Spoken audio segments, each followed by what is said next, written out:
Hmm. Kalau sudah kantor didatangi oleh yang hijau itu, Iya. nggak usah bicara juga gemetar itu. Ngelihat orangnya aja Ngelihat ya, orang aja nggak usah gitu. ngomong lah ya. Ya, tapi kan yang namanya wartawan dan media ini selalu punya cara ya kan Iya. 1001 Iya. untuk berkilah, untuk berkelit. Situasinya seperti apa waktu itu? Nggak ada yang lewat, Jalanan sepi, Jakarta sepi ya? sepi. Cuman kami yang lewat, saya lihat itu jam 2. Oke. Saya keliling itu jam 2 tidak ada 1-2 mobil, termasuk kayak kemungkinan besar mobil Pak Habibie keluar pas dari Kuningan ke arah istana. Saya lihat mobil dikawal. Berarti pasca kerusuhan itu memang benar-benar sepi ya? Sepi, sepi. Kalau malam ya siapa lagi? Apalagi kalau ada yang mengerikan lagi, ada yang Pam Swakarsa, Mas. Oh ya, ya. Oh itu Ya. lebih mengerikan Pak tuh. Swakarsa. Saya lebih takut itu sebetulnya. Karena apa? Karena tentara paham banget. Oh iya wartawan Ya, tugasnya. ya, ya. Tapi kalau udah Pak Swakarsa nggak mau tahu nggak mau siapapun. tahu ya kan. Saya pernah jalan waktu itu.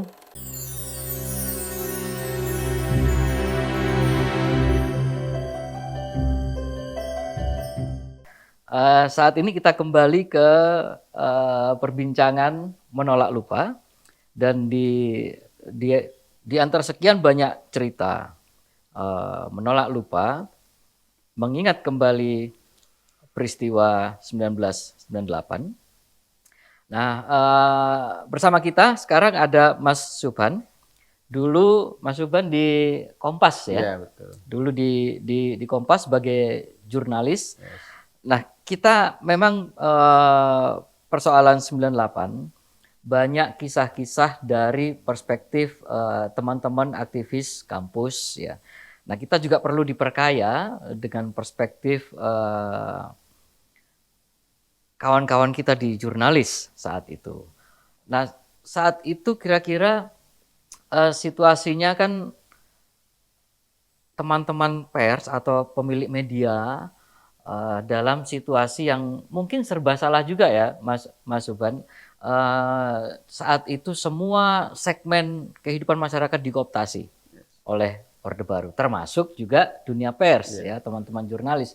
Nah, di dalam situasi kooptasi seperti itu bagaimana teman-teman pers menyiasati situasi? Di satu sisi ada situasi kooptasi, di satu sisi harus menyuarakan suara rakyat, suara masyarakat. Bagaimana menyeimbangkan soal itu? Kalau kita flashback, kita berharap janganlah kembali ke masa seperti itu. Ya, tentu Karena saja. media Ya. dunia pers ini menurut saya benar-benar terkooptasi, tersandra, terpenjara, dan kita tidak punya kebebasan yang benar-benar dalam arti menyuarakan kita. Ya, ya, Nah, ya. kita membayangkan pada saat itu Pak Harto begitu kuatnya, zaman Orde Baru, kemudian baru runtuh setelah 32 tahun. 32 tahun ya. Kalau kita lihat, biasanya jurnalis itu kum aktivis. Nah, jadi biasanya ya.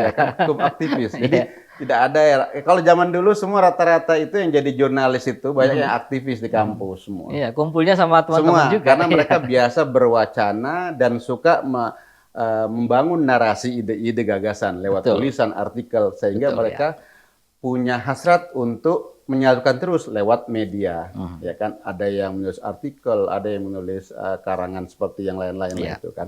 Nah, pada saat itu yang namanya Orde Baru, menulis itu sangat hati-hati kita. Setiap tulisan kita itu dampak besoknya kenapa? Misalnya nih, tulisan kita tiba-tiba misalnya berhubungan dengan katakanlah waktu itu ABRI ya. Belum ada tentara waktu itu, belum ada TNI itu. Bahaya itu. ABRI. Itu kalau tulisannya rada aneh, besok bisa didatangin tuh. Ya kan, tiba-tiba nanti juru bicara misalnya Humas, kalau dulu namanya Pusat Penerangan. Kalau di Pemdam itu Puspen dulu ya kan. Jadi bisa didatangi. Kalau sudah kantor didatangi oleh yang hijau itu, nggak usah bicara juga gemetar itu. Ngelihat orangnya aja ya, nggak usah ngomong lah ya. Ya. Tapi kan yang namanya wartawan dan media ini selalu punya cara ya kan 1001 untuk berkilah, untuk berkelit. Gitu kan. Jadi macam-macam lah biasanya gitu kan. Biasanya awalnya mereka kencang, tapi lama-lama mulai akhirnya mereka oke, nanti lain lagi jangan dilakukan misalnya gitu. tetap aja media ini kan nggak pernah kapok emangnya. Dan Aha, selalu iya, melakukan dengan gayanya ya. iya, Apalagi kalau lembaga tempat saya itu kan di Kompas itu kan sangat hati-hati itu. iya, iya. Sangat hati-hati Ya, itu. karena melihat dua rekannya udah dibredel Nah, kan, ya itu. Kompas sama Sinar, Ya kan. Tempo sama Sinar Ya, Harapan. ya itu pasti. Kemudian kultur di Kompas kan emang begitu. Ya, Ya kan, kulturnya tidak reaktif, tidak agresif, ya kan. nggak konfrontatif Tidak langsung lah konfrontatif, ya. tapi lebih substantif lah. Mhm. Ya kan, Iya. lebih istilahnya lebih menunjukkan hal-hal yang substansial gitu Iya. kan, tanpa dengan cara yang ya tidak menunjukkan reaksi yang macam-macam. Mhm. Gitu Iya, standar saat aja itu, gitu iya, ya kan. iya. Mungkin salah satu gaya Jawa nih mungkin kali ya itu Iya, kan. Mungkin Kompas. nah itu lebih pas itu mungkin Iya, ya. iya. Dan cara itu memang kalau istilah lagu itu apa? Killing Me Softly. Killing Me Softly ya. Jadi enggak With his news ya, nah, gitu bukan ya. with his song ya. Jadi yang penting kita berbuat terus tidak ingin bahwa begitu kita berteriak kencang besoknya kita selesai mati karena Iya, ditutup. iya. Nah, enggak begitu. Iya. Karena Kompas kan pernah dibredel tahun 78. 78 ya. Iya. 78 pernah dibredel juga ya kemudian akhirnya boleh dengan berbagai prasyarat gitu Iya, kan tentu. boleh terbit Iya, lagi. Nah, iya. itu pengalaman yang bagus. Dan gaya ini ternyata juga memang lebih bisa diterima dengan situasi. Ya dengan situasinya dengan berbagai macam gitu ya. Karena kalau tadi kita menggunakan langsung frontal habis. Iya. Nggak ada lagi. Akhirnya menjadi memori dan kenangan sejarah. Iya. Saya ingat Pak Yakob selalu bilang begitu. Kira-kira kalau kita berhenti situ kita nggak punya lagi tugas. Nggak punya lagi tugas mulia. Iya, tidak Ya tidak kan? bisa lagi menyuarakan. Tidak lagi bisa menyuarakan. Ya artinya kita harus berdamai. Iya. Nah, kita harus berdamai dengan cara seperti itu. Iya, makanya tadi saya bilang kan dalam situasi yang kayaknya dilematis Iya, ya, iya, agak iya. serba salah Iya, gitu kan. betul, ya. Nah, dulu kan begini, pemerintah menggunakan kooptasi, Ya. Orde Baru saat itu, kalau ke media itu bentuk ancamannya adalah pencabutan SIUP. Iya. Ya. Ada punishment Iya. di situ. Nah, melihat situasi hari ini seperti apa? Apakah masih pakai punishment atau mungkin sudah diubah taktiknya? Sekarang pakai reward ya, bukan lagi punishment tapi reward. Iya, Entah apapun rewardnya ya. Iya. Kita tidak tahu. Tetapi mungkin dalam situasi yang kebebasan begini kan ada situasi dalam tanda kutip kooptasi secara halus kepada media-media juga kayaknya tidak seperti TV misalnya ya. Pemilik TV adalah sekaligus juga Usaha. bagian dari pihak yang sedang juga bertarung ya. Iya. Jadi situasi seperti itu juga sepertinya kebebasan kita juga tidak netral juga sebenarnya ya. Iya. Dalam situasi yang seperti sekarang berbeda dengan pada saat Orde Baru. Orde Baru kan ya koran-koran, media-media berusaha untuk netral meskipun di tengah tekanan yang sedemikian hebat. Iya. Nah, kalau sekarang gimana Mas Suban ngelihatnya situasi jurnalistik sekarang nih? Kalau kita membandingkan dengan era Orde Baru ya, tentu udah sangat berbeda jauh kan. Iya. Artinya dengan SIUP itu dulu itu kan sebuah punishment dan Iya, itu godam sesuatu itu yang ya. menakutkan itu. Iya. Itu adalah palunya itu kan. Iya. Tapi real, jelas. Iya. Ya kan, itu yang ditakutkan gitu kan. Nah, setelah reformasi udah nggak ada lagi. Iya. Semua boleh. Free semua. Free semua. Iya. Market kok kita. Kita seakan market. Misalnya persnya sekarang silakan hidup. Kalau Anda tadi misalnya secara revenue segala macam gagal mati sendiri kan begitu kan. Akhirnya kan di sana market kan. Yang Tapi beredel market lah ya. Nah, yang market gitu. Nah, yang tadi yang sampaikan tadi bahwa di era dulu Orde Baru dulu banyak yang para pejuang-pejuang, para orang-orang yang aktif di pers, termasuk pengelolanya, itu tumbuh menjadi pengusaha. Sebaliknya di era reformasi, pengusaha yang menjadi memiliki media, gitu loh kan. Ini sudah pesannya sudah berbeda. Pesannya berbeda. Artinya ada background yang berbeda dengan ini. Kalau dulu zaman Orde Baru lah sampai Orde Baru sejak zaman dari karena sejak era pasca kemerdekaan ya kan. Itu kan artinya media itu sebuah alat perjuangan. Orang yang aktif di situ kan melakukan perjuangan, dia memang profesional di situ. Tetapi yang punya media ini melihat bahwa media ini menjadi ceruk ekonomi yang besar. Mereka berbondong-bondong. Ambil pengusahanya. Akhirnya yang tadinya misalnya pengusaha batu bara mulai Ya. Satu-satu mulai, pengusaha properti mulai, ya kan, Iya. pengusaha kapal mulai, gitu Iya. kan. Jadi mereka juga ingin mendapatkan ceruk ekonomi. Nah, Mhm. persoalannya ada dua hal di situ.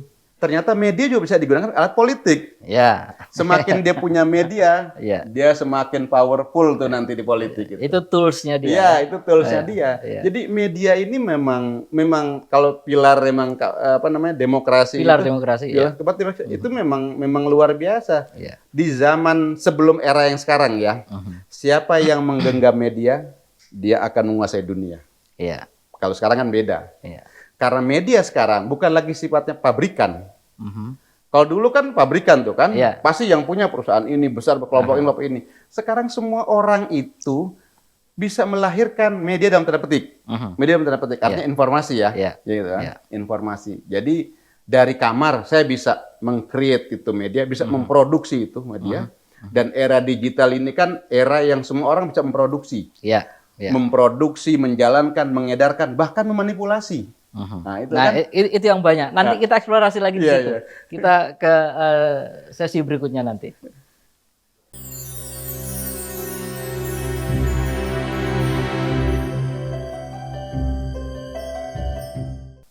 Oke, kita lanjut di perbincangan menolak lupa.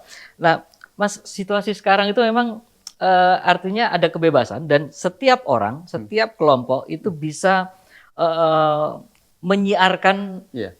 opini, pendapat mereka Iya. masing-masing. Ada media sosial, Betul. nggak susah sekarang Iya. orang melakukan itu. Iya. Ya, eksplorasi Mas Uban tadi menarik itu. Soal bagaimana kemudian kebebasan itu setiap kelompok, terutama kelompok pengusaha, kemudian juga merambah masuk ke media sebagai tools untuk berkembang biak ke dunia politik, ya kan, bukan cuma ngomong bisnis, tapi juga kemudian merambah ke soal politik. Nah, situasi itu kemudian juga membuat media kita cenderung ada dulu itu keberpihakannya adalah kepada suara publik, suara masyarakat. Sekarang keberpihakannya mungkin juga lebih heavy-nya kepada kepentingan politik pemilik media, karena pemilik media sekaligus di dalam dirinya juga melekat sebagai orang yang sedang bertarung di dalam pertarungan politik. Saya melihatnya begini, Mas, justru sekarang ini era tadi pemilik media merasa bahwa media itu bisa menjadi alat. Saya melihat justru sekarang the end of eranya itu. Sekarang mulai surut. Ketika media sosial naik, ketika setiap orang ini memproduksi quote unquote media informasinya, ya kan, pemilik media juga mengalami sebuah pertanyaan yang besar. Apakah benar media mainstream itu bisa jadikan alat? Kita lihat sekarang satu persatu tumbang kok dibiarkan. Betul. Media cetak sekarang mungkin tinggal sejarah. Iya kan? Mungkin ada berapa media cetak sekarang? Setiap media sekarang punya channel sendiri untuk podcast. Punya channel sendiri mereka. Ya kan? Nah, yang jadi persoalan menurut saya sekarang ini yang harus jadi gugatan bagi kita orang media, bahwa media mainstream itu semakin terpuruk oleh media sosial, katakanlah gitu ya, media digital gitu kan. Nah, pada era sekarang ini kan era matinya kepakaran, matinya keahlian. Dulu orang untuk menulis jurnalistik itu, menulis berita itu ada ilmunya. Iya kan? Sekarang the end of expertise. Nah, the end of itu kan. Jadi kepakaran itu, bagaimana kita misalnya yang sekolah media jurnalistik itu, sekolah sekarang itu nggak ada lagi semua. Yang penting mau kan, dia bisa bikin podcast, dia bisa bikin apa. Nah, buat saya, Mas, saya lihat itu bukan media menurut saya. Dalam arti begini, bukan berita. Saya masih memandang media sosial itu adalah bahan berita. Yang harus ada klarifikasi, yang harus ada verifikasi, check and recheck. Terus yang ada lagi cover all side, misalnya gitu kan. Sekarang kan nggak begitu lihat bla bla bla bla, ternyata kan dari satu perspektif, seperti orang melihat gajah nih, ya kan? Saya lihat gajah, tiba-tiba telinganya besar, udah satu. Oh, cuma telinga doang nih. Bahwa binatang ini nggak ada mulutnya, misalnya gitu kan? Nah, sekarang kan begitu. Lihat ke sebuah peristiwa, main ditulis saja, langsung diupload segala macam. Nah, dulu tugas media tuh ngelihat peristiwa harus digali. Why? where, Ya, how, 5W1H who, pokoknya. 5W1H ya kan. Iya. Harus ada standar. Sekarang nggak perlu, nggak lengkap. Coba lihat sekarang. Misalnya di platform media sosial itu. Aha. Kadang-kadang greget, Mas. Iya. Jadi dia datang menjelaskan sebuah tempat, tapi dia bertanya kepada apa namanya? Kepada pemirsanya, ini tempat apa ya? Ini lucu kan menurut saya kan. Harusnya dia kumpulkan, dia riset dulu untuk itu Betul. dan itu menarik. Iya. Yang jadi persoalan berikutnya adalah publik yang menerima saja. Iya, itu yang disuguhkan setiap hari dari kita bangun tidur sampai mau tidur lagi. Ya. Betul. Jadi ada peristiwa yang kemudian dicincang jadi kecil-kecil dan itu nggak komprehensif. Dia komprehensif. Sehingga kita menangkapnya itu sangat nggak pas gitu loh. Tidak utuh menangkapnya itu loh. Iya, Nah itulah. Ini kan jadi kayak lingkaran setan, kayak telur sama ayam, mana duluan. Katanya gini, kita suguhkan yang informasi gini karena pembacanya yang nerima. Iya. Tapi sebaliknya, publiknya bilang, disuguhan itu kita ambil saja. Coba. Iya. Tapi satu peran media sosial yang tidak miliki seperti media mainstream itu adalah tugas dia ada melakukan edukasi kepada masyarakat, melakukan pencerahan kepada masyarakat. Iya, Tidak. iya. Kalau sekarang cuma viral, nggak peduli ke pencerahan kok. Yang ngandalkan viral aja. Viral semua, ayo Pak Yang kita sesuatu viralkan. yang bombastis. Bombastis. Dan itu sangat jauh dari substansial itu. Itu sangat jauh dari hal-hal yang prinsip. Ya, sayang Jadi, sekali ya. hidup ini kita ecek-ecek aja. Iya. Sampai orang bilang, kalau ecek-ecek bisa hidup ngapain? Nah, Kan yang bahaya receh-receh itu aja. kan, Yang receh-receh mengalami aja. degradasi otak Iya. kita ini. Ya artinya bahwa media itu sebenarnya adalah juga sebagai kalau dulu kita itu sarana perlawanan seperti misalnya teman-teman di pers kampus ya. Iya, itu juga jadi media perlawanan. Iya. Dulu media itu kalau dia nggak bisa ngelawan ya sudah jadi sarana pendidikan saja. Betul. Mendidik publik ya, mendidik masyarakat. Nah, sekarang semua nilai itu kayaknya sudah amburadul semua kayaknya. Menghibur, jangan-jangan. Iya. Menghibur banyak negatif itu. Iya kan? Iya. Jadi kalau ada fungsi edukatif ya kan, terus apalagi tadi perlawanan ya kan, kemudian hiburan. Lebih banyak mungkin hiburan. Kita lihat. Iya. Apalagi sekarang orang malas membaca loh. Dalam arti yang printed Oh, ya. iya. Malas membaca. Karena apa? Sekarang publik kita itu dibuai dengan lebih banyak menonton. Padahal membaca nonton tuh beda banget. Iya, iya. Nuansa, pengaruhnya, efeknya. Kalau kita membaca, Mas, pikiran kita itu berpetualang kemana-mana. Iya, iya. Berkeliling tuh kan, melakukan journey, perjalanan itu kan. Kalau kita membaca, oh novel begini bayangin. Tapi kalau kita Imajinasinya menonton, terlatih dengan itu. iya, imajinasi terlatih. Iya. Tapi kita nonton, begitu kita terima, udah selesai. Kita terima kan, karena udah jadi semua itu. Iya. Adegan per adegan udah jadi. Iya. Makanya kita kurang imajinatif ya, Itulah. karena sudah tersaji secara vivid ya. Nah, padahal bangsa ini dibangun tuh karena imajinasi. Iya. Nggak ada yang nggak imajinasi. Zaman Cokro Aminoto, Mangunkusumo, itu semua imajinasi semua itu. Iya. Dia membayangkan. Jadi kata Ernest Renan itu kan bangsa ini kan imajinasi ya kan. Iya, imajinasi. Terkait daripada bagaimana tenaga seluruh energi ya kan, energi yang dimiliki ya kan oleh sebuah masyarakat, oleh publik itu yang bersama-sama untuk tujuan bersama. Iya. Iya kan? Iya. Jadi bangsa itu bukan disamakan oleh identitas yang sama, tujuannya yang sama justru. Jadi kita mungkin kalau Indonesia mungkin sama-sama orang merasa satu etnis segala macam atau agama, bukan. Tapi tujuan kita adalah membebaskan dari penjajahan semua. Jadi datang dari Aceh, datang dari Papua, dari Jawa, dari NTT, dari Menabur, semua itu merasa satu tujuan bersama. Karena ada perasaan satu nasib itu dengan tujuan yang sama. Dimulai titik yang paling krusial itu 28 ya. Betul. 1928 ya. Dan semua kita boleh ego ya orang media ini. Semua itu yang menghidupkan itu media Pak, dulu. Iya. Ya kan zaman tadi itu ya Medan Priayi, siapa Darmo Kondo, semua media semua itu, semua zaman-zaman itu. Bung Karno juga media, dia itu misalnya seorang agitator, ya kan, seorang orator ulung, tapi dia juga seorang penulis dan redaktur kebanyakan. Betul, hampir semua, Mas. Bisa kita lihat biografi semua para pahlawan kita itu hampir semua adalah penulis. Dan semua adalah redaktur semua. Ki Hajar Dewantara redaktur yang tulisannya waktu itu mengguncang seandainya saya orang Belanda. Ya kan dia menggugat peringatan sekian tahun itu loh kan ratunya itu kan Hindia Belanda itu. Nah, jadi itu semua adalah media. Dulu media itu tugasnya mulia kayaknya, Mas. Sekarang itu Nah, Sekarang gimana? saya nggak berani itu mencabut media.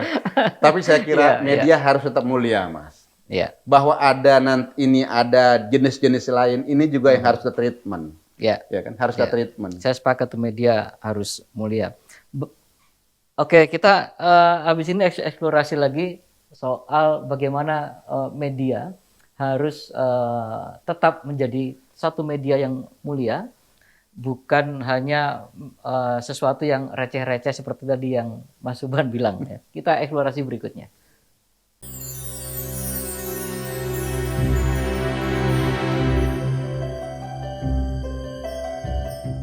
Ya, kita lanjut di perbincangan menolak lupa. Mas Subhan, bapak saya juga seorang jurnalis. Ya. Dia sangat bangga dengan profesi itu.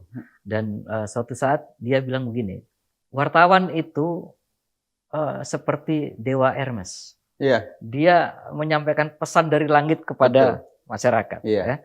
Jadi ya betapa bangganya beliau sebagai seorang jurnalis. Ya. Nah, ketika saya dulu pernah berkumpul bersama-sama dengan teman-teman wartawan pada saat saya menjadi aktivis 98 dulu, dan ada keluhan dari beberapa jurnalis ya. Jadi sikap mereka itu kadang-kadang bertabrakan dengan sikap redaksi, ya, karena mungkin redaksi punya kepentingan sendiri saat itu. Nah, pada saat itu ini mengingat peristiwa 98 ya, situasi yang Mas Subhan hadapi seperti apa? Wah, itu situasi yang menurut saya itu mengasihkan, Mas. Ketika energi kita yang masih muda, semangat kita yang untuk jadi wartawan pun selalu ingin mendobrak ya kan, yang established, mendobrak kemapanan kan. Pada saat itu tuh kelihatannya sudah mulai tampak merekah gitu loh cahaya itu. Jadi emang itu harapan banget. Itu diharapkan situasi itu sehingga teman-teman wartawan yang aktivis tadi itu melakukan aktivitas yang luar biasa. Jadi saya misalnya dan teman-teman saya selalu personal begini, melihat tugas wartawan seperti yang Ayahanda katakan tadi. Saya merasa tugas sebagai wartawan itu tugas profetik loh. Tugas profetik. Kenabian ya. Tugas kenabian. Karena nabi itu membawa kabar gembira. Nah, wartawan juga pembawa berita gembira. Jadi menurut saya di situ ada kecocokan dengan pikiran saya dan saya begitu menikmati. Jadi menjadi wartawan itu. Nah, ketika pada tahun 98 itu kan udah mulai, itu kan sejak krisis segala macam. Mulai ada riak-riak demo segala macam. Pemilu 97 itu udah mulai panas tuh. Udah mulai panas. Pemilu 97 udah panas. Meskipun pada saat itu sebenarnya Pak Harto sudah mau turun misalnya kan. Tapi tetap aja Pak Harto bilang masih ada yang dipilih Pak, kayak gitu kira-kira. 2 bulan kemudian dia juga yang jatuhin. Nah gitu kan. Kan Pak Harto sudah bilang bahwa saya ini orang yang top. Di bukunya ada kan. Tua, ompong, peot, pikun ya kalau nggak salah ya. Pak Harto gitu kan. Tapi kan kita tidak tahu. Hati yang sebenarnya kita nggak tahu ya kan. Nah, pada saat itu memang wartawan tuh yang saya lihat banyak wartawan yang menjelma, bukan yang menjelma, wartawan yang munculkan aktivisnya. Jadi tenaga aktivisnya, semangat aktivisnya itu yang energi itu muncul. Energi itu yang muncul dengan sendirinya. Energi itu muncul ketika dia melakukan pemilihan narasumber, terus melakukan desain berita seperti apa. Baru setelah dia aktivisnya bekerja, pulang ke kantor, jurnalisnya yang bekerja. Jadi digabung dua itu, Mas. Luar biasa itu. Itu luar biasa. Dan itu hanya soal pikiran dan nurani kita yang bicara. Yang bisa kita rasakan gitu kan. Apalagi pada saat itu kita lihat bahwa Orde Baru sudah mulai redup. Ini. Makanya banyak wartawan juga yang sebenarnya ya mohon maaf mungkin penyuplai para aktivis itu misalnya. Logistik lah zaman itulah. Kita tidak menampik. Banyak memang itu. Kita harus ikutan mengatakan itu. Kita nggak usah pura-pura mengatakan tidak. Kita mengatakan ransum segala macam. Kadang-kadang juga justru kita dapat update tuh dari teman-teman pers karena kita kan di daerah. Ya kan apa yang terjadi di Jakarta kan kita update dari mereka juga. Itu saat itu situasinya seperti itu. Artinya ada satu relasi yang saling menguatkan satu sama lain saat itu dengan teman-teman aktivis ya. Tetapi kemudian ya itu tadi banyak teman-teman yang beda sikapnya dengan teman-teman redaksi. Mungkin bukan medianya Mas Subhan, tetapi Ada beberapa teman-teman wartawan yang saat ini di Surabaya ya, Iya, iya. yang ngeluh, "Waduh, beritaku nggak mau nih Nggak dimuat nih, redaksi takut," gitu kan Iya, iya. ya. Jadi, ya harus menghadapi hal-hal seperti itu. Iya, jadi saya kira itu hal yang biasa kita temuin juga Ah, teman-teman. Makanya iya, di dalam kita untuk menerbitkan berita itu kan ada yang namanya rapat redaksi, iya, iya, diputuskan. iya. Kita ada rapat, Mas, misalnya Mhm, kira-kira ini apa tema kamu, angle-nya apa ini? mhm. Dilihat, kan digabung kan. Oh, angle yang menarik apa?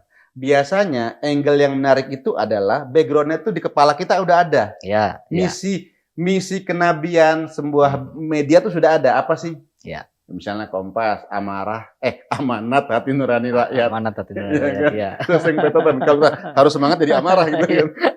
Jadi, nah artinya apa? Kita berpihak kepada publik bahwa Orde Baru itu sekarang istilahnya sudah penyelewengan, ya kan? KKN-nya banyak. Media nggak bisa diam saja. Iya, Kita nggak bisa lawan dengan menghadapi kekuatan itu. Kita tidak, tapi dengan cara melingkar mungkin. Ya kan? iya. Kita berputar dulu untuk apa melakukan perlawanan-perlawanan kecil. Nggak perlu kita harus ambil hook yang besar untuk menjatuhkan orang, tapi dengan jab-jab kecil gitu. Iya, Itu yang iya, dilakukan. Jadi ini soal teknis dan taktik kira-kira bagaimana berita itu mempengaruhi masyarakat, iya, tetapi juga iya. tidak mengganggu pemerintah secara telak gitu. Iya, iya, Ya, secara kan? konfrontatif Nah, lah kalau ya. enggak, kita Iya, nggak usah iya. konfrontatif. Nah, jadi masing-masing media punya ada tuh, gitu, Iya. punya gayanya itu kan. Nah, kalau berita itu tidak dimuat, seringkali kita marah, Mas. Kok berita gue nggak dimuat? Iya, Atau iya, angle-nya nggak dimuat? iya. Tapi kita diberi penjelasan Aha, bahwa yang namanya membela itu tidak hantam kromo. Lalu iya, kamu iya, sekali langsung mati, tidak. iya. Tadi saya bilang bisa melingkar, bisa Iya. berputar. Ada Akhirnya strateginya sendiri. ada strategi, Iya. ya kan? Untuk menangkap itu kan harus strategi, Mas. Iya, Sun Tzu mengatakan gitu, Sun Tzu kan? iya, Nggak bisa gitu kan. Kita harus untuk memenang itu, kita harus mengerti musuhmu. Nah, kayak gitu Iya, kan. iya. Kalau kita main hantam saja, atau musuh kita udah lebih hebat lagi kan, repot kan, nah, kan Aha. gitu kan. Jadi saya kira itu dinamika Iya. yang kadang-kadang kita sebel, kita seneng, kita happy, berita kita masuk jadi lead, wah seneng banget gitu Iya, kan. iya. Nah itu. Jadi banyak hal yang sebenarnya yang kita rasakan, yang kita mau tulis tidak dituliskan. Iya, Banyak tidak. sekali. Banyak ya. Kita kan hasil akhirnya aja apa yang butuhkan. Aha. Saya misalnya satu contoh cerita begini. Pada saat besoknya Pak Harto mau lengser, saya tuh berkeliling Jakarta. Iya. Berkeliling Jakarta jam 11 malam kita dengan 2 mobil, karena iya. kita udah dengar Pak Harto besok itu kemungkinan besar akan lengser. Aha. Ya. Sudah ada kasak-kusuk lah Sudah itu ada, ya. sudah ada kasak-kusuk itu. Aha. Kasak-kusuk sudah. Oke, berdua, saya berdua dengan bos saya waktu itu jalan. Yang kita tuju ada salah satu rumahnya Pak Habibie. Oh, Pak oke. Habibie. Iya. Mungkin sekitar jam 12. Ketemu dengan beliau. Boro-boro kita ketemu. Begitu masuk komplek Patra Jasa, langsung ada pandangan baret merah. Ah, oke. Iya. Langsung dicegat. Mau mana? Suruh pulang kita semua. Ditutup itu. Diblokir ya. Diblokir semua. Karena pada saat itu udah firm kayaknya besok Iya, itu. iya. Udah firm. Situasinya seperti apa waktu itu? Nggak ada yang lewat. Jalanan Sepi. Jakarta sepi ya? Sepi. Cuman kami yang lewat. Saya lihat itu. Jam 2. Oke. Saya keliling itu jam 2 tidak ada 1-2 mobil. Termasuk kayak kemungkinan besar mobil Pak Habibie keluar pas dari Kuningan ke arah istana. Saya lihat. Mobil dikawal. Berarti pasca kerusuhan itu memang benar-benar sepi ya? Sepi. Kalau malam ya siapa lagi Iya. yang lewat kan.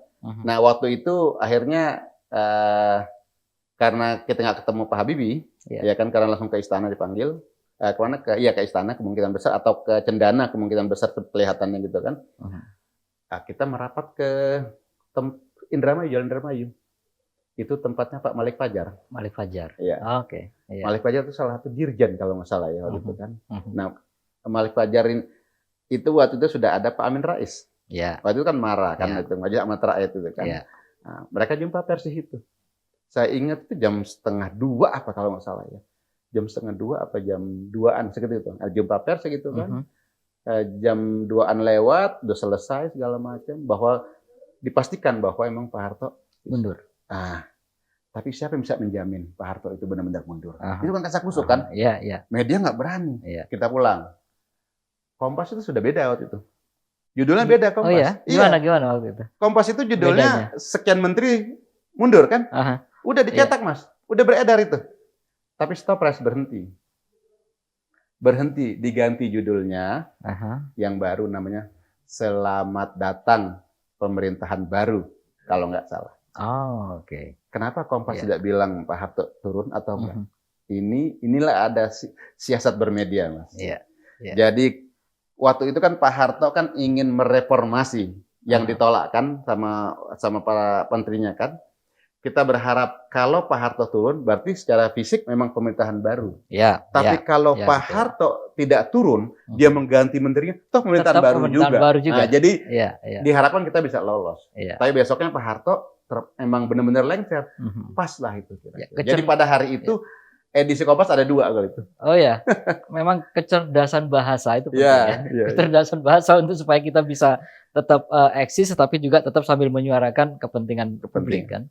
Oke, kita lanjut ke sesi perbincangan berikutnya.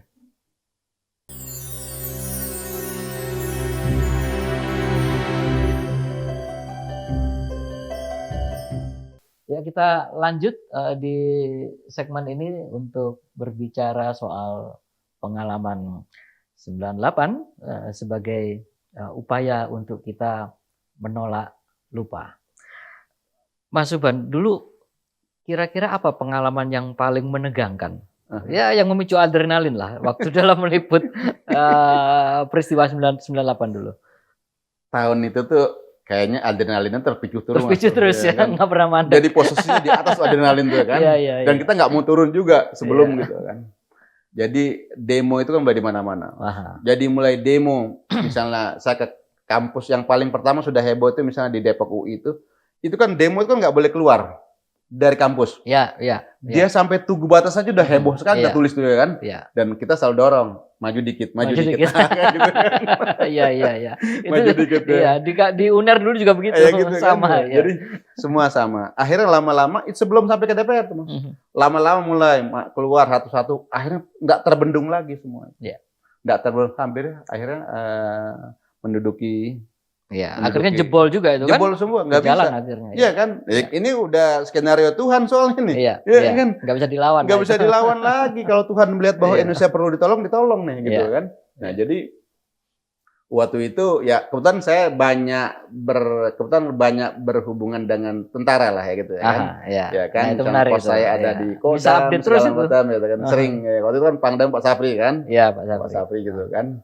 Jadi saya lihat bagaimana adrenalin tuh kalau peluru lewat itu kan, wah ngeri kan suaranya kan, dum gitu kan. Kita kadang-kadang terjungkal ke got segala macam. Kita ngeri juga. Meskipun itu peluru kosong waktu itu di Surabaya yang dipakai, tapi suaranya tetap ngeri itu. Ya kan kita nggak tahu peluru itu. Peluru itu kan tidak pernah kita tahu. Setelah diletuskan baru kita tahu peluru kosong. Ada yang peluru kosong. Buktinya yang ada di Trisakti kan tidak kosong kan. Tidak kosong. Nah itu saya ada di situ pas tembak-tembak itu. Gitu loh. Jadi situasinya seperti apa saat itu? Situasinya biasa seperti demo pada saat itu, ya kan, ramai segala macam. Tiba-tiba itu menjelang sore itu mulai ada di pressure, ditekan, suruh masuk kan. Dan jalan lain suruh masuk mungkin meledak ke udara, duduk semua kan. Geletakan semua, bukan geletakan, semua buyar semua orang, semua buyar. Termasuk saya waktu itu pun gini, kalau di lapangan itu wartawan juga belum tentu aman. Belum tentu aman. Jadi bisa-bisa kita. Siapa saja bisa kena peluru nyasar. Dan kita tidak boleh cengeng. Oh saya wartawan, enggak. Kita kalau misalnya kita di tengah situasi kita ikut terkena, ya sudah kita terima. Makanya kita harus cari siasat juga gitu kan. Nah, saya sempat berlindung waktu itu di markas, saya lupa apakah kepolisian, Kodim ya. Kodim. Dan saya lihat ada seorang wartawan kameramen dari Hong Kong orang asing gitu kan, kena popor. Nah, kita wartawan media asing. Media asing waktu kena popor. Ya kita membela lah, membantu. Tapi bayangkan kita disuruh diusir itu keluar. Diusir, enggak yang tidak berkepentingan diusir keluar gitu kan. Saya bersikeras. Kami wartawan ini ya kan gitu kan. Tapi ya tetap akhirnya kita harus keluar. Situasi udah mulai mereda, situasi gitu kan. Keluar waktu itu menjelang udah malam itu. Udah gelap itu, sudah malam, udah sepi gitu kan, dan banyak yang polisi, tentara yang ada setelah kerusuhan kerebutan itu gitu kan. Dan saya lihat mobil kantor saya masih ada. Wah, nggak ada yang bakar, saya bilang. Alhamdulillah saya bilang. Padahal itu diparkir di jalan waktu itu. Kan. Nah itu Nah, saya bilang waktu itu emang kita itu akrab banget dengan tentara, Mhm. dengan teriakan, terus dengan senjata segala macam. Iya. Di daerah sekarang itu kampus apa namanya, Mustopo, itu kan Mustopo, sering heeh. masih mau menembus kan, Mhm. Iya, mau menembus iya. blokade-blokade itu kan. Dan nah saya ingat, saya saya ditodong kalau nggak salah dalam jarak 1 meter, Buset. gitu. Di dalam 1 meter karena Iya. terjadi Itu yang keruwetan. nodong siapa? Polisi, tentara, atau Tentara saya ingat, tentara ya? tentara. Karena Ah tentara hah.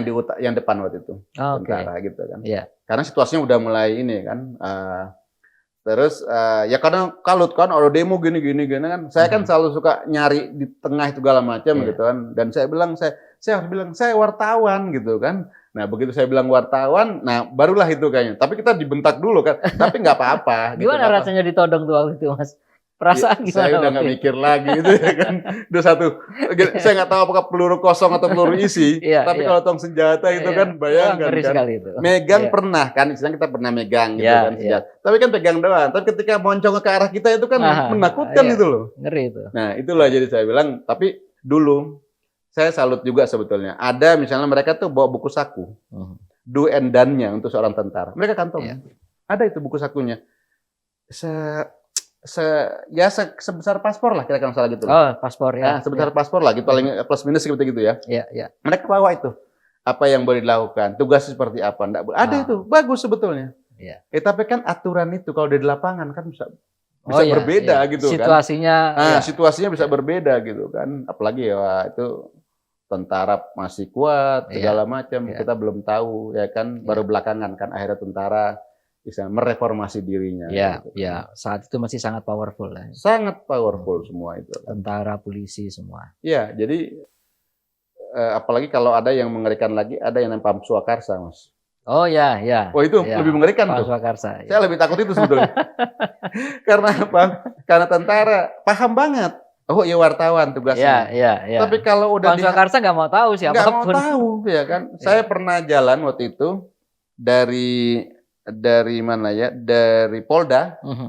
Waktu itu saya pernah ikutan long march dari UI Salemba UI Salemba ya. itu ke arah Cawang, terus Aha. long march itu kita kan biasa ikut Aha. bareng-bareng gitu Iya, kan. iya. Entahlah itu apa jurnalis aktivis lah pokoknya gitu Iya. bareng-bareng. Sampai di Polda kan ribut biasa kan. Aha. Wah, terus hujan besar, Mas. Hujan besar, lampu dipadamkan, gelap sekali. Nah, Saya belum ngetik iya. berita. Saya lihat jam 8 lewat, belum ngetik Aha. berita itu.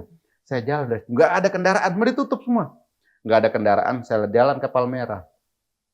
Di bawah flyover, aduh, apa namanya itu yang Geraha Pemuda ya? Jalan Geraha Pemuda apa itu? Saya lupa namanya. Nah, Tapi ya pokoknya ada saya flyover ingat itu ya, ya kan, iya, saya lewat itu. Iya. Hujan-hujan saya tuh. Yang saya pikirkan apa? Saya harus ngetik berita karena berita Aha. saya harus trip dari besok. Iya. Walaupun ada suara gitu kan. Nah, saya sempat dicegat itu. Tiba-tiba ada gerombolan dari semak-semak. Berhenti. Saya kaget. Pakai baju orang. apa? Hah? Belum kelihatan, Baju gelap. sipil. Belum kelihatan, Mas. Oh, belum oke. kelihatan gelap. Nah, itu yang mulai hilang saya pikir gitu kan nih. Iya. Orang saat itu kan kita nggak tahu, Mas. Gelap gulita itu Iya. mati semua, gelap ya kan. Iya. Saya wartawan, Pak. Saya teriak gitu. Ya, biasa diomelin. Hmm. Ternyata emang tentara. Oh, oke. Saya jelasin, saya mau Aha. pulang, Pak. Kantor saya di sana, di Mhm. Kompas. Nah, saya dikasih jalan nih tapinya. Oh iya. Tapi kan mereka menunjukkan kekuatan luar biasa itu. Iya. Kita kan dalam keadaan tertekan, dalam kayak gitu kan. 2-3 orang aja kita, wah. Iya, Kita, secara psikologis down kita Iya, kalau down ketemu kita. yang kalau begitu. kita nggak punya itu kita down, Mas. Iya. Tapi iya. kita atur napas dulu lah, Mhm. ya kan? Kita Iya. atur napas, kita jelaskan siapa diri kita, Iya. ya kan? Tapi mereka akhirnya ya oke. Makanya kita Mhm. bilang, kalau tentara masih punya aturan mereka, masih punya Oh iya, iya. buku saku. Jadi Iya. kita enak. Tapi kalau misalkan pada publik, Aha. ya kelompok-kelompok yang vigilante itu, wah mengerikan itu. Iya, kalau tentara itu bagaimanapun dia tetap punya kode etik Kode profesi etik, ya. iya, Setiap punya kode profesi etik. termasuk tentara. Iya, tentara itu. Kalau Pansus Swakarsa mana etiknya Mana kita itu kita nggak tahu Nggak gitu ada. kan. Begitu lihat berbeda, apalagi misalnya, wah ini yang kemarin media menulis nih kami, Aha. wah itu kan bahaya. Iya, itu. iya, bisa dihajar di situ. Bisa dihajar di Mhm. situ. Ya tapi kita nggak menyalahkan karena publik seperti itu kan. Memang. Iya, Ya iya. publik seperti itu Iya. sifatnya riot gitu kan. Iya. Mass Ya, kayak gitu. ya, dulu kan tentara atau polisi itu kan mereka menginginkan di tangan mereka tidak terlalu banyak darah. Iya. Karena itu mereka membentuk organ lain yang dari publik. Biar publik berhadapan sama publik. Iya, Ya. iya. Sipil dengan sipil gitu loh. Supaya tangannya bersih dari... Karena sudah kebanyakan darahnya. Istilahnya dibenturkan ya dulu ya. Dibenturkan antara sipil dengan sipil. Nah itu kondisi memang yang sangat mengerikan. Termasuk bukan cuma menimpa para aktivis mahasiswa, jurnalis juga mengalami tekanan-tekanan yang sama saat itu. Nah, pengalaman saya saat itu kan di Surabaya, Mas. Jadi saya melihat betul bagaimana teman-teman jurnalis itu ketika ada aksi mahasiswa, mereka kan ada di tengah-tengah situ, ya. Jadi banyak juga yang kena gebuk, kena pentungan itu berdarah-darah bocor. Teman-teman pers saat itu. Artinya bahwa pers itu juga ikut menjadi bagian dari gerakan reformasi saat itu untuk memperbaiki negara. Ya kita bareng-bareng lah semua, mulai dari semua unsur ya. Betul. Aktivis itu banyak unsurnya, ada buruh, mahasiswa, ya, kemudian pers dan teman-teman praktisi hukum. Waktu itu kita disupport sama Munir waktu itu. Munir masih di LBH Surabaya kan. Nah, setiap kita konferensi pers kan nggak di kampus nih, di LBH.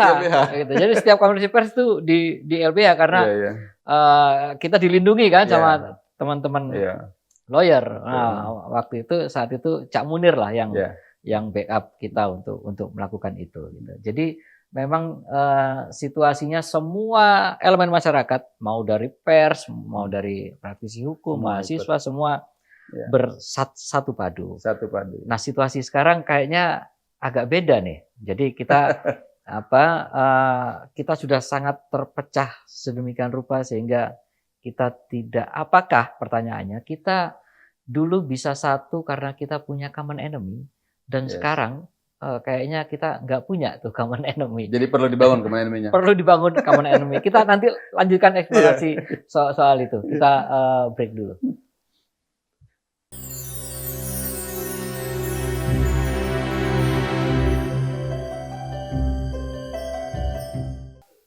Ya, kita kembali ke perbincangan menolak lupa.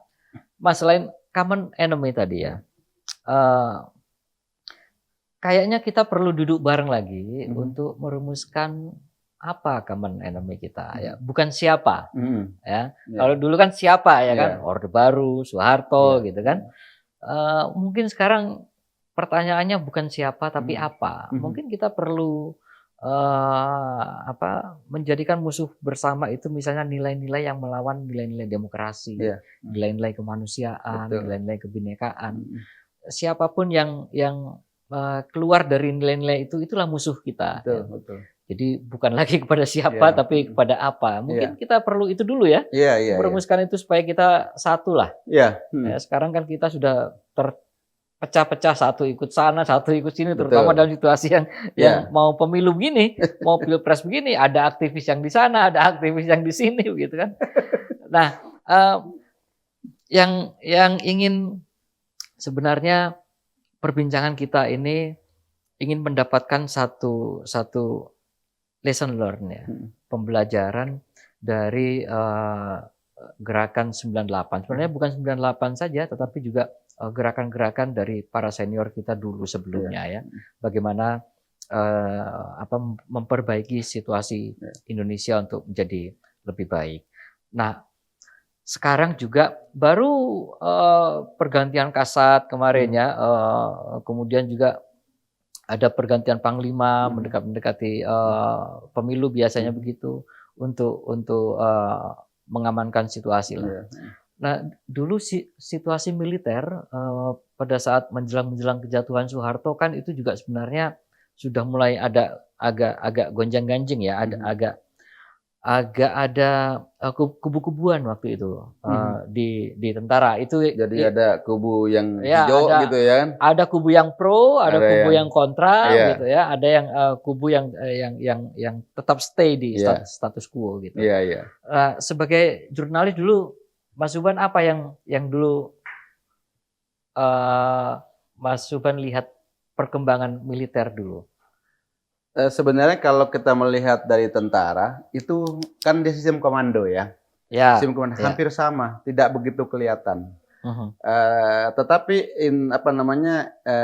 kecenderungannya, inklinasinya itu nanti bisa terbaca. Dan itu Mhm. memang tidak bisa secara kolektif memang, karena dia Iya, terikat sama iya, komando pasti. iya. Artinya kalau yang berbeda sedikit, misalnya kan dulu ada dikenal misalnya tentara merah putih, ya Merah kan gitu putih, ya kan. ya, ya. Artinya merah putih itu yang Ada ya tentara hijau ya. ABRI, ada tentara Mhm. hijau. Tentara hijau yang dekat ke Islam-Islaman misalnya Mhm. kan segala macam kan, yang Iya. kemudian nanti dekat setelah itu misalnya dekat dengan kelompoknya Gus Dur misalnya kayak gitu Ya, kan. ya. Nah, Ada hijau, ada nasionalis, ada apa gitu ya. Yang iya, merah putih itu nasionalis ya. nasionalis ya kan. Tetapi kan selalu di tentara itu kan dibangun seperti dari orang luar yang melihat Ya, inklinasinya, ya. jadi kecenderungannya. Tapi secara total mereka nggak bisa gitu loh Mhm, kan. Mereka mhm, kelihatan bahwa satu gitu ya kan. mhm. Nah, ada yang memang tentara-tentara yang mungkin sudah melihat bahwa situasinya memang ini udah berubah gitu kan. Iya, iya, Dan saya ingat dulu kalau Pak Wiranto dulu kan Pangap dia. iya, Ya kan? Pak Wiranto itu selalu bilang, kita perubahannya secara gradual. Wah, ya iya, kan? iya, iya. Artinya ya Jangan mendadak, jangan mendadak gitu. mendadak, Iya, jangan yang katastrofik, yang iya, kaget, jangan iya, gradual. Nah, itu kan selalu ditunjukkan tuh. iya. Gradual, gradualnya. Oke, jadi seperti itu. Nah, persoalan kan itu gonjang-ganjing politik kan begitu cepat tuh. Mhm. Kasus misalnya Pangkostrat Pak Prabowo. Iya, Ya kan? iya, Ketika kita lihat dari bukunya Pak Habibie juga, kesaksian Pak Habibie juga banyak kan gitu iya. kan. Ketika dia diberhentikan dari Pangkostrat begitu cepat semua. Mhm. Makanya dulu sebetulnya Pak Prabowo sama dengan Pak Wiranto itu kan beda kubu kan. Iya, Ya iya. kan Pak Wiranto kan Jadi istilahnya ada kalau faksi-faksi juga ya. dipecat oleh Pak Heeh, Prabowo. Ya iya. kalau sekarang mereka gabung tuh lain soal pilpres ya. Iya. Jadi dulu banyak yang aktivis juga yang Heeh. diculik-culik ya kan Iya, gitu, iya, kemudian juga iya, gabung bersama juga gitu kan tuh. iya. Itu dinamikanya emang gitu. Dan saya Iya. kira semua tentara itu memang ada yang istilahnya punya kemampuan intelektualitasnya Mhm, mhm. yang oke gitu Iya, kan, ya kan. iya. Tapi punya kemampuan leadership-nya yang oke. Kebanyakan misalnya rata-rata kan semua ketentaraan itu pasti komandan teritorial semua. Mhm. Hampir semua Iya, komandan teritorial gitu iya. kan. Jadi Pangdam semua. Kalau untuk darat ya kan, Mhm. kalau untuk laut misalnya dari mulai Lantamal segala macam gitu Iya, kan, iya. sampai udara juga ya kan, Mhm, sampai ada mhm. Pangkowilhan dulu. Pangkemilahan, Ya iya, kan itu. iya, iya, Jadi ada dibagi-bagi gitu kan. mhm, Semua itu ada strukturnya semua. iya, Dan di tentara itu nggak mungkin kelihatan Mas kalau memberontak. mhm. Kecuali kalau dia benar-benar terpisah. Ya kan? Iya, iya, Tentara itu masih begitu. iya, Kalau terhormat dapat hukuman dia karena iya, SP the corps gitu kan. Dan tentara juga harus mengikuti aturan dan disiplin. mhm, iya. Kalau tentaranya tidak disiplin, kata siapa? Urip Sumoharjo, itu gerombolan. Ya Ah, kan? gerombolan, iya. Tentara sonder disiplin itu gerombolan katanya. Makanya dia punya aturan, dia punya buku Iya, saku, iya. dia punya dilindung mengikuti harus undang-undang hukum humaniter itu, ya Mhm, kan? mhm. Jadi tentara itu secara umum begitu, tapi bahwa dia faksi-faksi tadi itu yang kita lihat, yang kita rasakan ada. Iya, Tetapi kalau iya. kita pilah akan sulit itu. Mhm. Nanti belakangan baru kelihatan. Misalnya katakanlah yang hijau, nanti setelah Presiden Gus Dur naik, nanti Iya, ada iya, kubunya. Polisi juga begitu, iya, orang-orang. Jadi seperti itulah kayak gitu. iya ya. Nah sekarang juga kan banyak kan eh, yang berfaksi-faksi kayak gitu. Kelompok misalnya satu contoh yang kita ributkan itu adalah banyak tentara-tentara atau polisi yang sudah berideologi yang paham yang katakanlah Mhm. ya kelompok terlalu kanan misalnya gitu Iya, kan, banyak iya. kan gitu Banyak, kan. banyak, iya. Ya, artinya bukan hanya tentara di BUMN semua kan banyak kita Heeh, isunya gitu kan. iya. Nah, jadi faksi-faksi itu pasti pasti Muncul pasti ya? pasti Ada. ada Iya, sebetulnya. iya. Tetapi secara struktur itu akan sulit, Mas. Nanti Mhm. setelah itu baru kita lihat nanti belakangan bahwa oh iya ya yang hijau ini ikutnya si ini misalnya, Iya, yang merah iya, ini ikutnya si ini gitu. iya. Nge-link-nya kemana baru Linknya baru kemana baru kelihatan baru gitu kelihatan kan. ya? Tapi memang waktu itu kita rasakan Aha, gitu kan, aha. kita rasakan. Ya, tapi dalam tradisi militer itu biasanya kalau yang mau berontak itu bukan jenderal tapi perwira menengah ya. Kalau jenderal mah sudah punya, dia ngapain lagi kan gitu kan. Seperti Kayak Gaddafi misalnya Gaddafi. ya kan, Dulu Letkol juga ya kan. dulu juga Gamal Abdel Nasser Abdul Nasir ya, waktu Mesir bukan itu jenderal dia, bukannya dia belum, kolonel. belum ya, Sama, dia masih kolonel semua. ya. Honasan kan gagal ya. Iya. Tapi dia berhasil menaikkan Fidel Ramos. Iya. Ya Nah, kan? ya itu kan tradisi militer ya kan, Tradisi militer gitu. bahwa yang melakukan pemberontakan itu, Iya. yang membentuk rejim baru, Betul. itu biasanya bukan jenderal, Bukan. di bawahnya jenderal. Iya. Kalau jenderal kan sudah posisi sudah tinggi, maksudnya nggak bisa. Iya, termasuk Sudah mapan tadi. Letkol Untung juga ya, Letkol Untung. Untung. Belum jenderal dia. Belum jenderal. Cuman dia nggak untung dia. Tidak beruntung saja, meskipun namanya Untung. Nah, Mas, ya itu dinamika militer itu menarik ya. Sebagai juga pihak yang menentukan arus perubahan. Seperti misalnya apakah pemerintah perlu meminta maaf kepada korban PKI gitu kan. Itu kan militer juga terpecah ya. Ada yang harus ada rekonsiliasi nasional ya.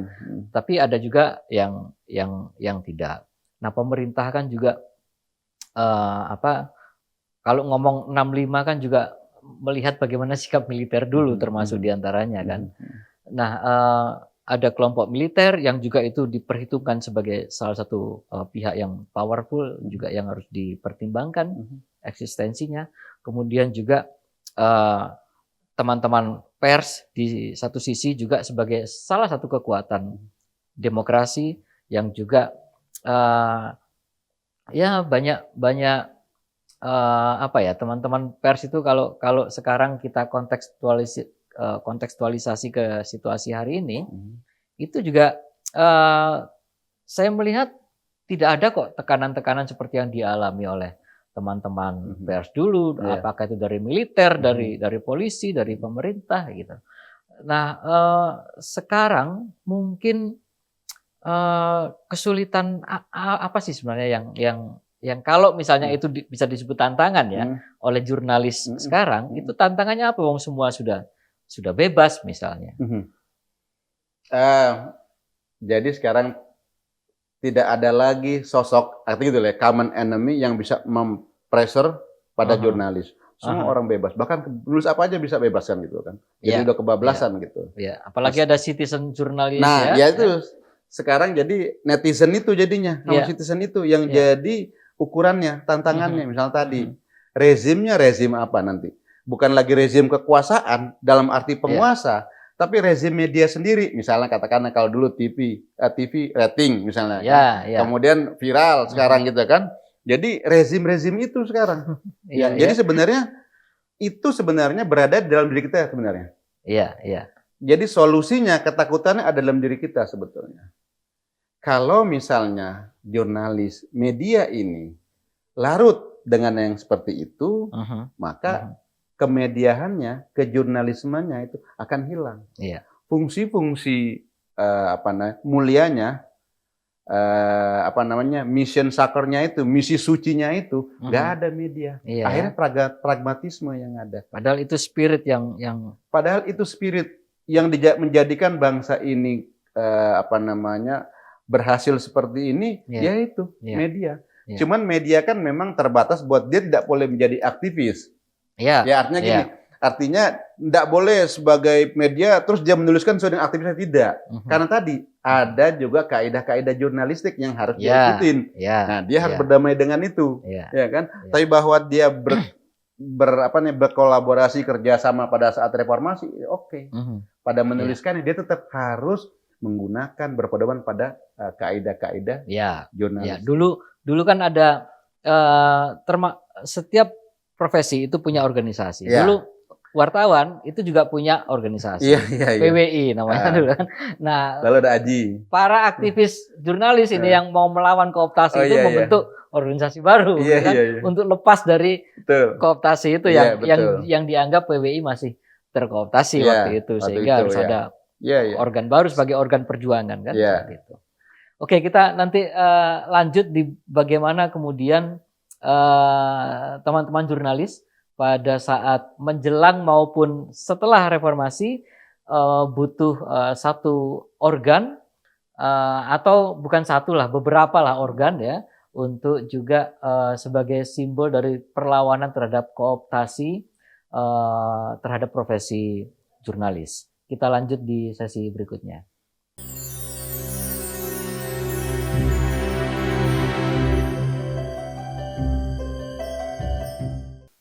Ya, kita lanjut di perbincangan menolak lupa.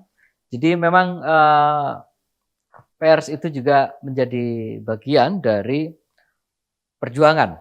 Bukan cuma perjuangan reformasi, tapi juga perjuangan kemerdekaan dulu. Ya, media-media awal Indonesia saat itu juga bergerak memperjuangkan kemerdekaan, juga menyiarkan kemerdekaan, dan itu berlanjut hingga pada saat pergolakan reformasi juga dunia jurnalis adalah bagian dari pergerakan untuk menjadikan bangsa kita menjadi lebih baik. Nah, Mas Suban, kalau tadi kita sudah ngomongin soal masa lalu, kemudian kita merefleksikan ke persoalan hari ini, ya, dan kita bolak-balik antara masa lalu, hari ini, masa lalu, hari ini. Kita coba mengcompare situasi itu. Nah, di sesi terakhir ini, kira-kira apa sih mimpi kita untuk dunia jurnalisme saat ini, ya, baik dalam konteks sekarang menjelang pemilu, di mana tarikan politik kanan kiri begitu kenceng ya untuk teman-teman jurnalis, tetapi di luar itu kira-kira harapan Mas Suban sebagai yang bergerak di dunia jurnalis, harapan kita ke depan untuk dunia jurnalis itu seperti apa di Indonesia? Di Indonesia ya, Mas. Iya. Yang pertama itu sebenarnya komitmen dan konsistensi kita terhadap tugas mulia profesional kita. Oke, ya. Jadi kita, kalau misalnya dia ada pilar keempat, artinya kan dia nggak masuk pilar-pilar lain. Iya. Jadi dia nggak bisa terseret yang dia tetap pilar aja. Jadi tetap komitmen di situ ya kan. Ya. Istiqomah lah istilahnya gitu kan.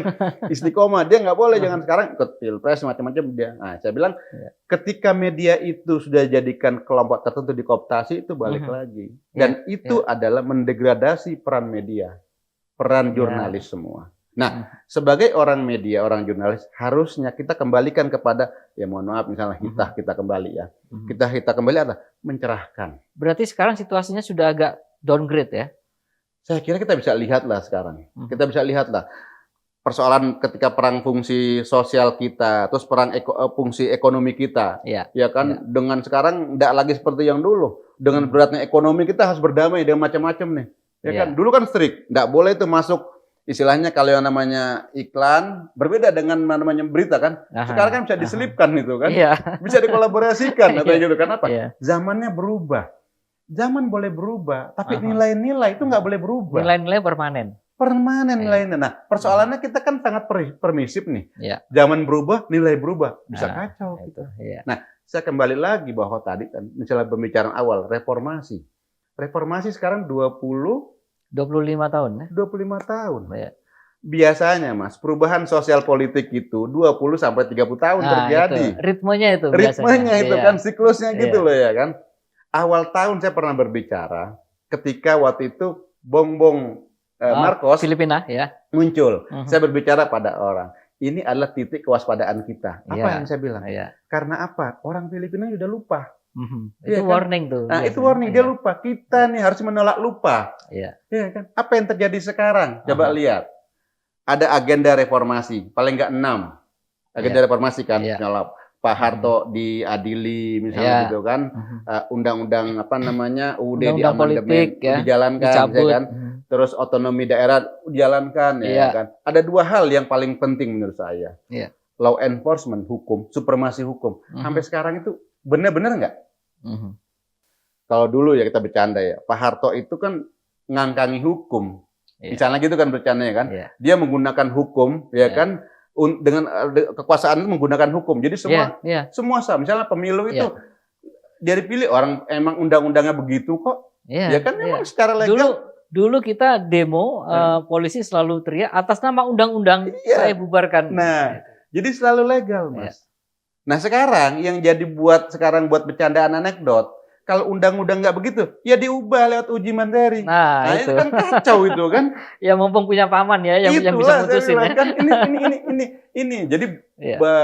siapa namanya Bu Mega bilang lagi itu bergaya Orba gitu kan. Bergaya Orba, Sebenarnya ya. itu kita udah tahu semua, Mas. Iya. Itu udah menjadi rahasia umum.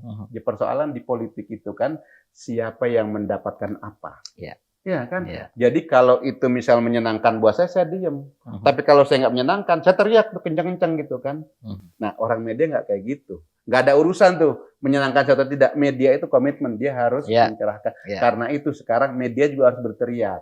Apakah supremasi hukum itu sudah jalan seperti apa setelah 25 tahun reformasi misalnya? Iya. Jangan-jangan kita kembali lagi kayak di pom bensin, Mas, dari nol. Dari nol. Nah, kayak gitu kan? Iya. Kan dari nol lagi. Ini kan yang bisa gawat. berdarah-darah lagi kita. Nah, bisa berdarah lagi gitu loh kan. Nah, kemudian juga yang kedua KKN. KKN itu kan yang paling utama yang kita berantas. Kita belum bisa move on dari itu kayaknya. Waduh, sekarang makanya saya sering bercanda itu loh, Mas. Dulu itu katakanlah yang menikmati kroninya Pak Harto. Betul. Pak Harto dan kroninya. Betul, ya. Sekarang semua menikmati, Mas. Dari pusat sampai daerah. Iya. Dulu itu misalnya katakan di meja ini orang makanan ada di meja dihabisin semua, diambilin. Nah, yang di atas meja. Di atas meja. Sekarang mejanya pun digondol. Mejanya pun hilang. Jadi reformasi ini jangan kita terlena hanya karena kita sekarang udah dianggap maju. Presiden Jokowi berhasil membangun infrastruktur. Jangan kita terlena kali itu. Emang tugas presiden itu seperti itu. Iya kan? Approval rating tinggi. Iya, iya kan? Tapi karena apa dia tinggi? Karena sebelum tidak menjalankan itu sehingga kelihatan. Seandainya sejak reformasi dulu, Mas, mulai dijalankan. Satu presiden yang pertama bikin tol 500 meter, 500 kilo. Terus yang presiden kedua 500 kilo lagi. Dia tinggal nyambung. Makanya saya bilang kita itu bernegaranya sekarang itu bernegara bukan dalam arti melihat konteks negara, tapi melihat konteks aktornya. Apa yang saya jalankan itu bukan. Makanya saya sering selalu mengkritik gini. Dulu Pak Harto ada GBHN. Sekarang RPJM atau apa? Roadmap segala apa? Kita nggak ada. Iya kan? Sehingga ya udah tadi itu improvisasi segala macam. Nah, kebetulan Presiden Jokowi ini bagus improvisasinya dalam hal infrastruktur gitu kan. Ya tapi kan pada sekarang soal hukum seperti apa? Iya kan?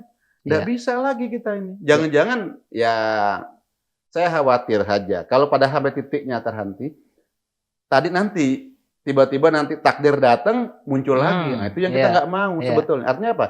Kalau terjadi reformasi ulang lagi, negara kita nggak maju-maju. Iya, berdarah-darah lagi. Berdarah-darah terus gitu loh ya kan. Nah ini yang harusnya disadari terutama oleh media untuk tetap menyuarakan hati nuraninya. Wah kita berat lah sekarang, ya kan. Wah paling dibecandain, itu kan utopis lah media, wah begini utopis. Ya. Tapi kan emang hidup ini kan ada yang idealis, Mas, ya kan? Dan itulah titik api kita. Kalau kita menyerah nggak ada kebaikan, nggak ada kemakmuran nanti kalau kita menyerah. Makanya apa? Media itu mengawal pemerintah, ya kan? Kalau pemerintahnya melenceng, diingatin. Harus diingetin. Ini enggak kita bisa, kalau kita numpang ya repot semua nanti gitu kan. Ya, semua mengacu kepada tingkat kepuasan publik yang sekarang 70 berapa persen ya. Tapi saya juga selalu bilang begini, kalau misalnya kita hanya mempertimbangkan approval rating, tingkat kepuasan publik. Dulu Hitler tahun 39-40 bisa membawa bangsa Jerman dari keterpurukan kekalahan Perang Dunia Pertama. Betul. Kalau dulu ada survei approval rating, mungkin dia 90% orang puas terhadap Hitler. Betul. Tetapi sekarang bangsa Jerman ditanya Hitler, mereka malu punya Hitler dalam sejarah bangsa mereka. Gitu. Nah, jangan sampai begitulah kita, ya kan?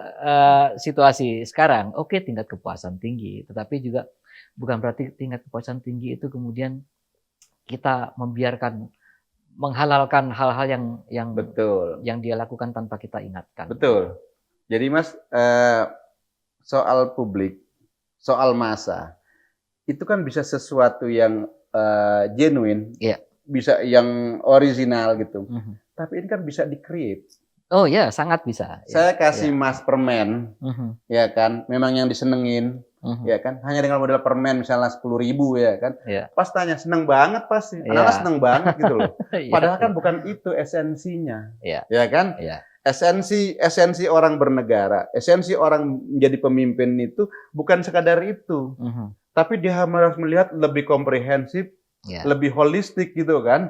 Kalau itu gampang gitu mas, ya kayak gitu kan? Artinya orang udahlah kasih aja ini semua.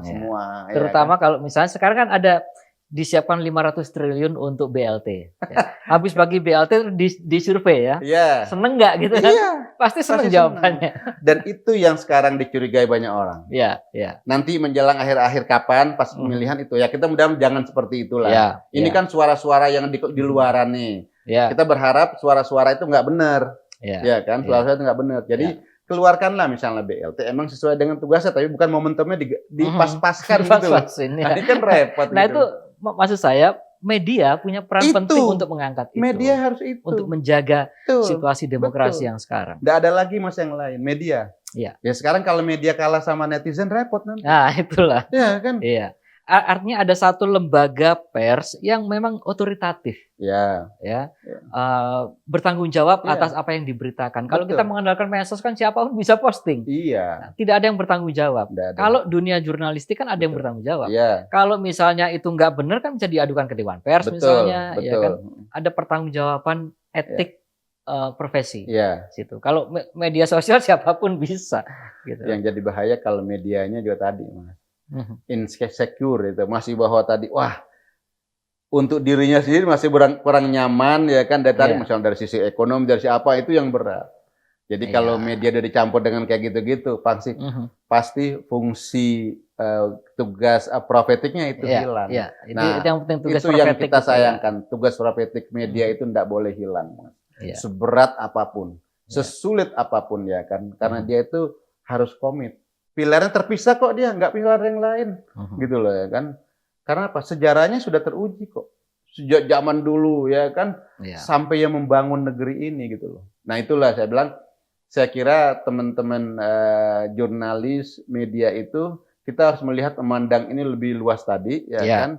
Bukan sekedar bahwa era udah berubah, kita harus berubah, boleh. Aktor berubah, zaman berubah, nilai nggak berubah. Betul. Ya kan? Kalau nilai-nilai berubah, kita sebagai jurnalis, even sebagai manusia, kita udah down semua. Jadi kita menyematkan loyalitas kita pada nilai ya, bukan pada market. Nilai, bukan. Nah itu bahaya tuh kalau market itu kan. Nilai mas utama ya kan. Kan? Nah itu juga kita harus mengedukasi, mencerahkan masyarakat ya kan. Jangan karena cuma dapat permen kamu anggap baik, bukan. Kalau perlu kita kompori, kamu harus dapat rumah bukan permen, baru kamu merasa baik kan gitu kira-kira. Kamu berhak dapat lebih dari ini sebenarnya. Dari itu, betul. Kita bisa mendapatkan banyak lesson learn ya, pembelajaran dari peristiwa masa lalu. Kalau mobil itu butuh spion, ya melihat ke belakang supaya dia bisa melaju dengan baik ke depan. Demikian juga dengan kita perlu belajar sejarah, kita bisa mengambil banyak pelajaran dari situ untuk agar kita bisa punya gagasan yang bagus untuk hari ini dan masa depan kita. Dan pers, dunia jurnalistik sebagai salah satu pilar demokrasi adalah bagian penting di dalam pergerakan Indonesia, pergerakan menuju Indonesia yang lebih baik. Kebebasan pers adalah salah satu indikator dari apakah satu negara itu demokratis atau tidak. Ya, karena itu maka dunia pers juga menjadi satu hal yang signifikan untuk juga terus diperjuangkan dan loyalitasnya adalah kepada nilai-nilai kemanusiaan, nilai-nilai demokrasi, nilai-nilai kebinekaan. Ya, itu yang menjadi spirit agar teman-teman jurnalis, Mas Subhan tadi sudah bilang bahwa teman-teman jurnalis juga harus nilai-nilai itu harus permanen dan harus tetap diperjuangkan. Demikian perbincangan kita Menolak Lupa, kita jumpa di episode Menolak Lupa berikutnya. Terima kasih Mas Subhan. Terima kasih.